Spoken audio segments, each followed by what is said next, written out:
আমি এখন দাঁড়িয়ে আছি জার্মানির ড্রেসডেন শহরে। তো আমার পিছনে এই যে ব্রিজটা দেখা যাচ্ছে, এই ব্রিজের নাম হচ্ছে ক্যারোলা ব্রিজ। এই ব্রিজের মোটামুটি এক অংশ দেখা যাচ্ছে সবকিছু ঠিকঠাকই আছে, কিন্তু এই বাম পাশের যে অংশটা এটা দেখা যাচ্ছে ভেঙে আসলে নদীতে পড়ে গেছে। গত বছরের সেপ্টেম্বর মাসে আমি কোনো নাশকতা বা কোনো ধরনের কোনো হামলা কোনো কিছু ছাড়াই আর কি এক রাত্রে হুট করে রাত ৩টার সময় এই ব্রিজটা ধসে পড়ে। তো আসলে সেটা নিয়ে ইনভেস্টিগেশন চলতেছে, ড্রেসডেন ইউনিভার্সিটিও এটা নিয়ে ইনভেস্টিগেশন করতেছে। এখন ক্যামেরাটা অন করছি এই ব্রিজটা যে ভেঙে পড়ছে এটা দেখানোর জন্য না। এই যে ডান পাশে দেখা যাচ্ছে বড় বড় যন্ত্রপাতি, এক্সকাভেটর, এগুলো দিয়ে মূলত এখানকার এই যে আবর্জনা ধ্বংসস্তূপ সরানোর কাজ চলতেছে। তো এই কাজ যখন শুরু হয়েছে বা এরা পরে হয়তো রিবিল্ড করবে এটা, সেটার কাজ শুরু হয়েছে। তো এই কাজ যখন শুরু হয়েছে এই ধ্বংসস্তূপ সরাতে গিয়ে গতকালকে এরা হচ্ছে ২৫০ কেজির একটা ব্রিটিশ বোমা পাইছে এখানে, যেটা ওয়ার্ল্ড ওয়ার 2-তে ইউজ করা হয়েছিল। এটা অবিস্ফোরিত একটা বোমা। ১৯৪৫ সালের ফেব্রুয়ারি মাসে ১৩ থেকে ১৫ তারিখ পর্যন্ত যে হিউজ বম্বিং হয় ড্রেসডেন শহরে, একটা বোমা যেটা বিস্ফোরণ হয়নি ২৫০ কেজি। প্রায় ১৩০০-র মতো বম্বার প্লেন, সেটা আমেরিকান এবং ব্রিটিশ অ্যালাইড ফোর্স, এরা মিলে ড্রেসডেন শহরে যে হামলাটা চালায় ৩ দিন ধরে, এবং ২৫,০০০ মানুষ নিহত হয়েছিল। এবং ড্রেসডেন শহরটা ওই সময় একদম পুরো ধুলোর সাথে মিশে গেছিল।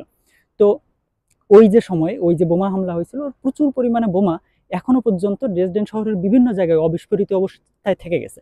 তো প্রায় এখানে যখনই কোনো কনস্ট্রাকশনের কাজ হয়, মাটি খোঁড়া হয়, কোনো একটা বিল্ডিং তৈরি করতে গেলে যখনই মাটি খোঁড়া হয় তখনই হয়তো বোমা পাওয়া যায়। তো গতকালকে যখন বিকেলে এই বোমাটা পাওয়া গেছে, পাওয়া যাওয়ার পরেই আর কি এদের যে সিটি অথরিটি, এরা কিলোমিটার রেডিয়াসের মধ্যে যত মানুষ ছিল, যাদের বাড়িঘর এখানে আছে, বাসা আছে, দোকানপাট আছে, ব্যবসা বাণিজ্য আছে, সব এক রাত্রের মধ্যে ইভাকুয়েট করার জন্য নোটিশ দেয়।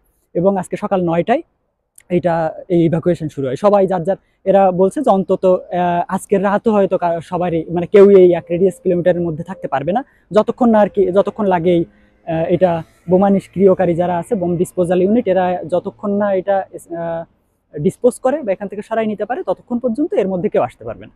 তো এটা সকালে ৯টায় কাজ শুরু হয়েছিল, যাক লাকিলি ওরা সরাই ফেলতে পারছে এবং এখন আর কি খুলে দেওয়া হয়েছে। তো ওই সময়ে ৩ দিন ধরে প্রায় ৪,০০০ টন বোমা ফেলা হয়েছিল, তার মধ্যে অনেক অবিস্ফোরিত বোমা। ১৯৪৫ সাল থেকে এখন পর্যন্ত এত বছরে মাটির নিচে চলে গেছে। তার কারণ প্রত্যেক বছরই এই যে ধ্বংসস্তূপ ছিল ওইগুলোর উপরে নতুন নতুন করে বিল্ডিং হয়েছে, তো এগুলো আস্তে আস্তে মাটির নিচে চলে গেছে।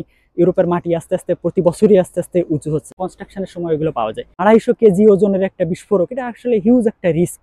আসলে যুদ্ধ শেষ হয়ে যায়, কিন্তু যুদ্ধের ক্ষত আসলে তাড়াতাড়ি শেষ হয় না। কয়েক প্রজন্ম ধরে, কেউ জানে না আসলে যে কয়েক প্রজন্ম ধরে এই ক্ষত আসলে মানুষের বয়ে নিয়ে বেড়ানো লাগে।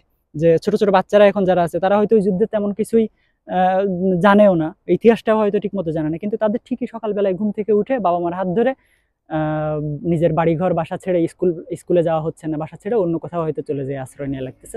তো এরকম কতদিন চলবে আসলে কেউ জানে না।